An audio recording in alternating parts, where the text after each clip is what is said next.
It's my pleasure, being with Njenje Media TV, and thank you from wherever you're watching all over the world. We read some piece that was attributed to Professor Charles Soludo, the Anambra State Governor. What's your take on that letter that he wrote, or rather, an open letter, if I may call it that? Well, it's quite very unfortunate and very unbecoming that a sitting governor that ought to concentrate on the issues of governance, which is quite onerous, will be busy scavenging on the Excreta of social media rants. A governor descending solo to be replying to what social media people were writing. And unfortunately for him, even those social media people he wants to address derogatorily were even making more sense than he was. So it's quite unfortunate that Soludo, that prides himself as a professor of economics, believes that what he should be doing 6 months into his failed leadership as a governor will be trying to start playing politics with Anambra State resources. First, he's not contesting any post 2023. He's not on the ballot. Second, in all the indices of leadership, he's failing, whether security or otherwise. You may have known how, for the first time in the history of Anambra State, how a House of Assembly member was beheaded and his head hung on a tree for days.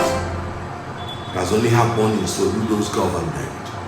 You may have seen how an Hausa man, his entire family was wiped out in his presence in Soludo's government. You can see how political opponents are assassinated and the entourage of Ifeanyi killed, more than 10 persons.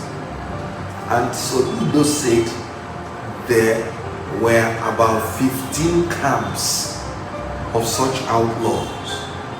One was never existing during Peter Obi's time. So when Peter Obi handed over power to his successor, who became the predecessor of Soludo, all the security challenges that he had wiped out from Anambra State, that made Anambra State the most secured state in Nigeria, by the confession of the IG of police then, Mohammed Abubakar, all the security challenges have come back. And then Soludo is sitting on that security challenge and he's not doing anything about it. Recall that when Soludo was campaigning, even in an African government led by his immediate predecessor, more than 3 policemen were killed in his convoy, telling you how terrible security challenge has become in Anambra State. He is not addressing his mind on it. You can see how the economic indices, which when Peter Obi was in power, he was rated as #1. According to the Director General of NAPEP, Dr. Magnus Bako, he said Anambra State had the least poverty index. It was the state that had the least poor people in Nigeria. By NAPEP DG official, the Nigerian Bureau of Statistics also rated that Anambra State was the least indebted state. Then it had the best network of roads. You recall how Anambra State was performing last in education. Students were at home for 2 years before Obi came into power. Obi transformed it through human capital development. And Anambra State started becoming first in WAEC. And now he left 155 million US dollars. If they had left it in the bank, today it will be approaching 150 billion naira by APC's failed government depreciation of naira, approaching 1,000 naira to a dollar. Now, they squandered the savings.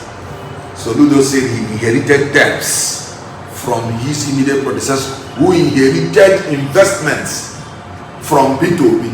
And then Soludo sat down and he's saying that investment meant little to nothing. And he doubled down in a letter, empty letter. What do you think? First, he had an interview with Sean Okimbaloyo on Channels TV. Second, he went on holiday. Again, it must be noted that that second letter came from London. He went on holiday, to London and penned that second, or rather the letter, or the expose, or whatever you may choose to call it. What do you think could be behind? One, he said that the investment are almost valueless. Second, releasing that statement that he made, trying to address the obedience, but ended up attacking his own brother in the person of Peter Obi. What do you think could be behind such? Soludo attacked the Igbo race, insulted the Igbo race, he insulted the youths of Anambra, he insulted the mothers, he insulted APGA as a party because he was not there when APGA was founded. Then he insulted the political class, he insulted Ohanese, and insulted everybody. And this is my facts. In his letter, he said that the Igbo song Nzobu Nzobu Enyimba is worthless going into politics. Which politician of any other geopolitical zone can make a mess of a war song, which when an Igbo man hears it, he's ginger to go and do something. He said it's worthless. He insulted the youths because when he was to come into power, it was the youths that propelled him to come into power. And the youths are the architects of the social media. They still use the social media to help him come into power. And now he's insulting them.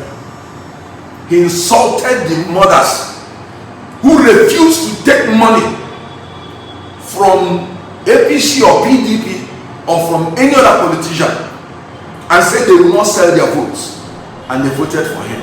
And now he's saying that Igbo should now, because of money and other things, begin to look to align to other political parties, when other Nigerians are even saying for equity and justice the turn of Igbo. He insulted in the Anambra because the presidential candidate that has been accepted by the whole Nigeria is from Anambra State, and then his own governor is saying that no good thing will come to Anambra State. So he insulted the political class by trying to create the impression that nobody from Igbo land is capable of winning an election without having to become a slave to another group. He insulted Ohanese by saying that when the time comes, we will know what the social cultural group will bring as votes for Peter Obi. So you see, one begins to think, what is the relationship of all this his tirades, all this his unfortunate running around speech to the issue of investment that he was talking about? If he actually meant he was trying to reply on investment, he wrote a 25 paragraph letter, which he titled part 1. Let him bring the part 100. We're waiting. And then only 3 paragraphs were used to talk about investment. The first 13 paragraphs were talking about nothing. And he himself admitted in the 14th paragraph, he said, let me come to the substance of the issue. And he used only 3 paragraphs. And that 3 paragraphs, you know what he was doing? He was eulogizing his own investment, saying, I know when and how it is appropriate to save. It's only Soludo that knows when and how it is appropriate to save, because that is what is killing him. I. Now, Soludo, let's talk about the investment he was talking about. He said it is himself alone that knows when and how it's appropriate to save. And he said he grew the foreign reserves from $12 billion to $63 million, out of which $12 billion was used to pay off our foreign debt, and he left $45 billion. He told us to go and verify. Okay, we are verifying him. This is the same Soludo that said, what is the propriety of saving, of investing, when people are hungry, when there are no roofs in school, when so and so. Although those things were lies, assuming without considering. When Soludo was making those savings, what was the position of power in the government of President Obasanjo? We didn't have electricity. Our refineries were not working. We were paying subsidies. Everything, roads, they were all bad throughout the whole Nigeria. From Abuja to the southeast, you cannot travel on the road without getting sick. So Soludo that is saying, why would you make investment when every other thing is not made well? Has not told us what was working well. In the government, he was the CBN governor when he was making those investments. Unfortunately for him, it was President Obasanjo that made the investments, not him. The CBN governor has no right to spend 1 naira of the revenue of Nigeria without getting the approval from the National Assembly and without the president authorizing it. So Soludo made no investment as CBN governor. Now that he is the governor of Anambra State, we will see how much he's going to invest and how much he's going to leave in his one-term governorship, because obviously he's a one-term governor. So everything Soludo has done, he has destroyed. So that's why he ends up in 1 term. He was booted out after 1 term in Central Bank governor for trying to claim even the right that belongs to the President of the Federal Republic of Nigeria. A CBN governor that does not know what the CBN Act says is trying to redenominate the naira and was telling the president that he has no power to do anything, that he has taken the decision as the CBN governor and has just come to give him the courtesy of informing him that naira will soon be redenominated. The Minister of Justice and the worker, as he then was, had to tell him that he does not even know the CBN Act, because section 19 and 20 made it very clear. So you see, Soludo is suffering from the arrogance of ignorance. And this is what happens to men when they think that they have read very well and refuse to be humble enough to continue learning. Everybody should know how to learn and should know how to be humble. That is why Okonkwo aptly describes Soludo as a man that lacks in character and in wisdom. Quoting her directly, she said, there is definitely an issue of character with Professor Charles Soludo in his desperate search for power and for relevance in Nigeria. And Nigerians should beware of so-called intellectuals without wisdom and without character, because both combination is fatal. So you can see a Soludo contradicting himself. When he is making the investment is good. When Peter Obi is making the investment, it amounts to nothing. When Soludo is central bank governor, he wants to usurp the power of the president. Is it surprising now that he is the governor of Anambra State and he wants to begin to act like a presidential candidate of a party?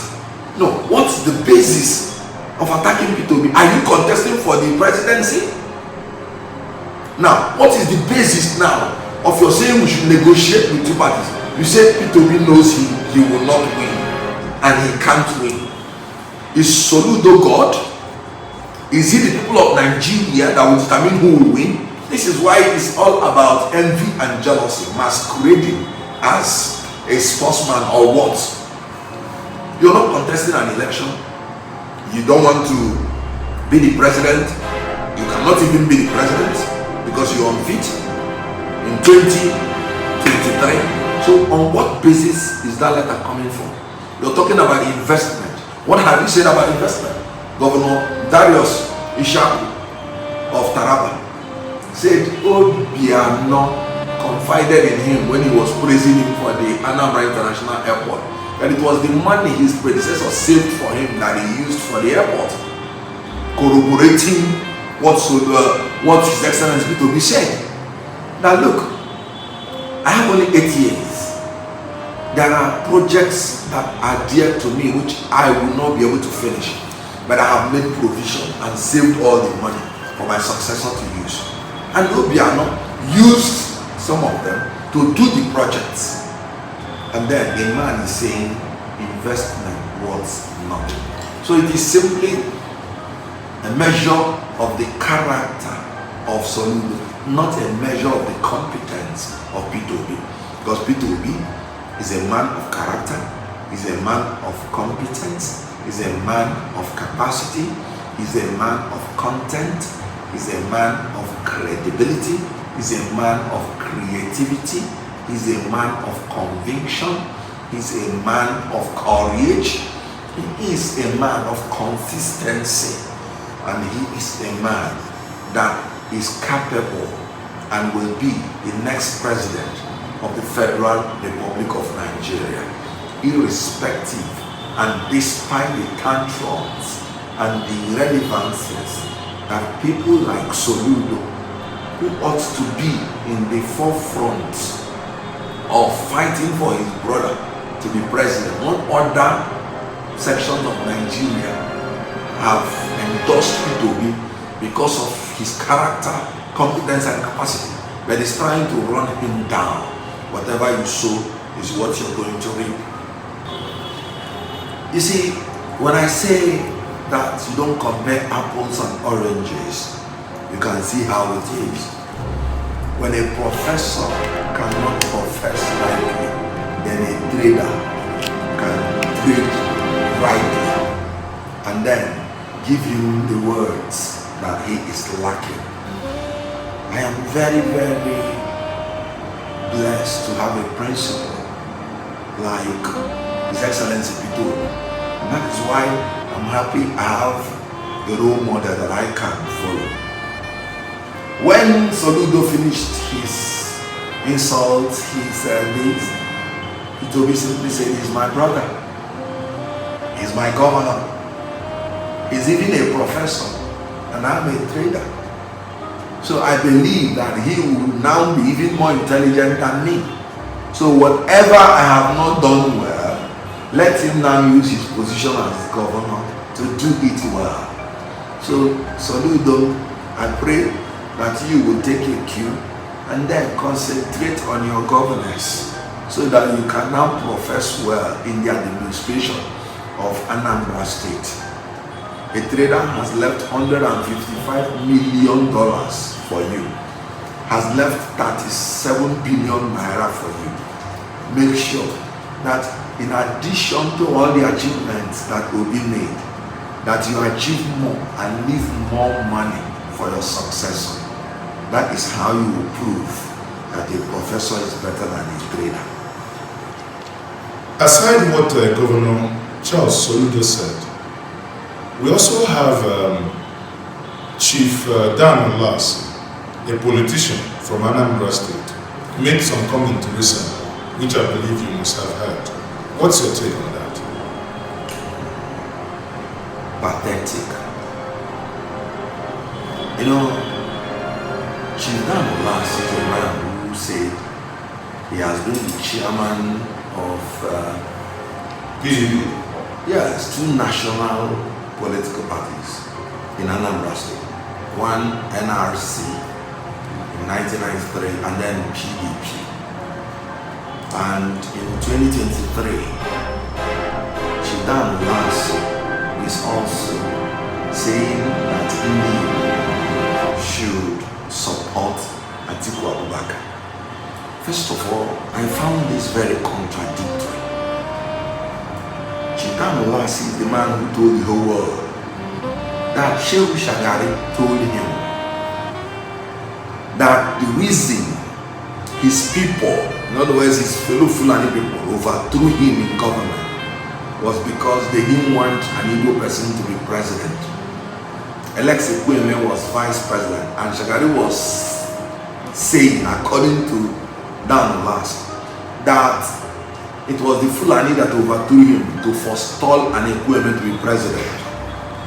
The same Dan Ulasi is now campaigning in Igbo land in the southeast for an Atiku Abubakar, who is a Fulfude speaking Fulani Northern Muslim, to succeed another Fulfude speaking Fulani Northern Muslim to govern Nigeria for an unbroken period of 16 years. And unfortunately, the same Dan Ulasi is now campaigning against the presidential candidate of Southeast, which even the presidential candidate that took back that he's campaigning for has openly come out to say it is the turn of the Southeast to produce the next president. You can imagine Chief Dan Ulasi is coming out to eat back his vomit that it is the Fulani that is the problem of the Southeast, and then he is now the chief spokesperson of Atiku Abubakar. Now, let us look at what Ulasi said about Atiku Abubakar. People have been wondering, how did Atiku Abubakar make so much wealth as a civil servant, a custom officer? It was from Chief Ulasi that I heard it, that when Atiku was a custom officer, he was flying container out of the wharf without collecting duty for the government. And Atiku knew that it was illegal, but yet he was doing it. This was the statement of Dan Ulasi. So he knew that Atiku was very corrupt, even as a custom officer. Now, let us see how very unfortunate this man can be. He coined it that Atiku was doing those things to help the Igbo people who came out of the war. And that was why he was allowing containers to fly out of the wharf without collecting duty. That it is only when the container has gone out that he will now collect duty. Now, let me state it clearly.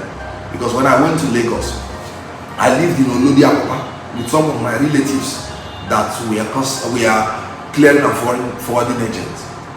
I lived in Eendears-memorial with some of my relatives that we are clearing and forwarding agents.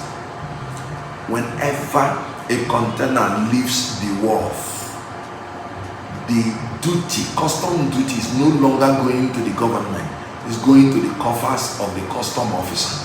Who is that custom officer that will be so daft that he will now collect duty afterwards? The container has left the wharf and go back to put it in the government cover. He will be caught. So when Atiku was doing that, they call it flying container.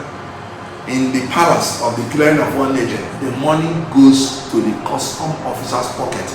So this is J.C. Ulasi actually on national television telling the whole world that Atiku is corrupt, and he was compensated by being made the contact and mobilization head in the southeast, so that maybe he will use part of the money, maybe corrupt money, to buy the Igbo people to follow Atiku. Otherwise, how can a person from the southeast calling himself an elder, who knows that by equity and justice it is the time of his people, who has told us in the past, according to him, because I don't believe it, I campaigned for a Fulani president 2019, and when it is appropriate again in future, I will do the same. This same elder that originally was telling us that Fulani was our problem is now telling us that we should now give Fulani 16 years to govern Nigeria. So these elders, sorry to say it, they are integrity challenged. They are suffering from acute integrity deficiency syndrome, AIDS. They talk contradictory things when they are offered money or anything whatsoever. So Chief Ulasi is a man who, after being the chairman of the national party in Anambra State, has not attracted any development in Anambra State, in the whole southeast. Let me ask him, he's trying to tell the southeast to follow PDP. What has PDP done for the southeast for the 16 years they were in power? Just give me one legacy project, one. Then this is a man that is encouraging Southeast to follow PDP. PDP has not considered Southeast qualified for the president or the vice president for 24 years, and Southeast has given 100% of their votes. Yet, an elder like Ulasi will tell us to follow them. They are part of the problems of the Southeast, because if anybody wants you to tell the people to follow him, ask him, what is in there for your people? Democracy is a representative government. How has PDP represented the interest of the Southeast? How has PDP been able to pay back all the support and loyalty that Southeast has given to them for 24 years? They've not considered us qualified for president or vice, and they have not considered us qualified for any infrastructure. Yet, and Ulasi is telling us that we should support PDP in 2023, sadly against his own brother Peter Obi. So you can see that these men have nothing else to offer the people of Igbo or Southeast. So the only thing the Southeast owe them now is to vote them out, vote their candidate out, and allow the emergence, the evolution of new leaders. Peter Obi said, they are in the past, but I and that we are the future of Nigeria. So please, Ndigo, do not listen to them. They are not fighting for your interests. They are fighting for their own personal interest. Ulasi has failed his people. He has been in politics for decades with nothing to show for it for his people. We should try a new beginning in Peter Obi. In conclusion, today His Excellency Mr. Peter Obi was in Rivers State to commission a project. There, the governor of that state made him a promise that has excited obedience. What's your take? Well, it's quite beautiful to behold a commissioning of a project turning into a carnival. You know, it was to be a project, commissioning exercise, but it became a carnival, telling you the hope that a Peter Obi evokes in the hearts of Nigerians, particularly the youths. You know, the whole idea of the G5 is for equity, justice, and fairness. Wike wants to champion equity, justice, and fairness in a new Nigeria. And you can see in PDP, he's saying, let there be a fair ground. Power ought to shift to the south. Even if you are not giving the power, if you have usurped it, then let there be fairness. Let there be give and take. Yet they are calling him a child. The last thing article said is that they are bygone. He said that history is moving on. And look at APC. It's now a religious party. Presidential candidate, Muslim. Vice presidential candidate, Muslim. Senate president, Muslim. Speaker of the House of Representatives, Muslim. Deputy Speaker of the House of Representatives, Muslim. National Chairman, Muslim. Even the Chief Justice of Federation, that is by appointment, Muslim. So, executive, legislature, judiciary, Muslim. Can anybody who is talking about equity and justice in Nigeria even look at that? So the only option now is a Peter Obi presidency, and we gave him who he is, a straight shooter. He made it clear to Peter Obi, I will give you all the logistics, you have the characteristics, you have the criteria, you have the qualifications to be the next president of Nigeria. That you left PDP to save your ambition to save Nigeria. What an endorsement. He did not say this for other candidates.